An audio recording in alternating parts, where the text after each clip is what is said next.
Hi friends, ஒரு டேஸ்டியான ஹெல்த்தியான முட்டைக்கோஸ் பொடி மாஸ் எப்படி செய்கிறதுன்னு பார்க்கலாமா? அதுக்கு முன்னாடி சேனலை சப்ஸ்கிரைப் பண்ணாதவங்க சப்ஸ்கிரைப் பண்ணிக்கோங்க. வாங்க வீடியோக்குள்ளே போகலாம்.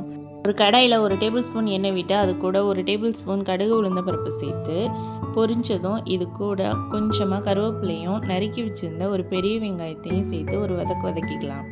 வெங்காயம் வதங்கினதுக்கப்புறம் இது கூட நறுக்கி வச்சுருந்த 250 கிராம் முட்டைக்கோசையும் சேர்த்து ஒரு வதக்கி எடுத்துக்கோங்க.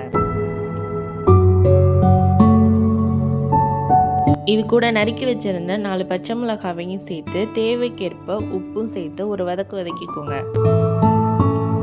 இப்போது இது கூட முட்டைக்கோஸ் வேகிறதுக்காக 1/2 கிளாஸ் தண்ணி விட்டு ஒரு கிண்டி விட்டு இதை ஒரு மூடி போட்டு வேக வச்சு எடுத்துக்கோங்க. முட்டைக்கோஸ் நல்லாவே வெந்துருச்சு. இப்போது இதே கடாயில் 3 முட்டையை உடச்சி ஊற்றிக்கலாம்.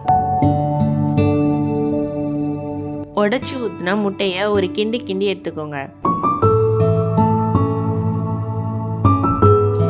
இப்போது இந்த ஸ்டேஜில் இது கூட 1 டேபிள் ஸ்பூன் மஞ்சள்தூள், கொஞ்சமாக பெப்பரும் சேர்த்து இதை நல்லா கிண்டி எடுத்துக்கோங்க.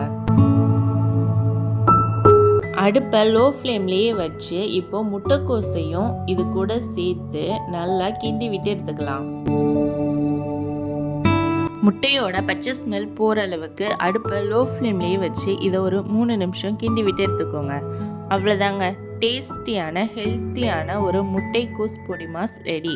இதுக்கு மேலே கொத்தமல்லி தழை தூவி சர்வ் பண்ணிங்கன்னா டேஸ்ட்டு சூப்பராகவே இருக்கும். இந்த வீடியோ பிடிச்சிருந்தா லைக் பண்ணுங்கள், ஷேர் பண்ணுங்கள், கமெண்ட் பண்ணுங்கள், மறக்காமல் சப்ஸ்கிரைப் பண்ணுங்கள். பக்கத்தில் இருக்க பெல் ஐக்கானே கிளிக் பண்ணுங்கள். அப்போ தான் நான் போட்ட வீடியோ உடனே வரும்.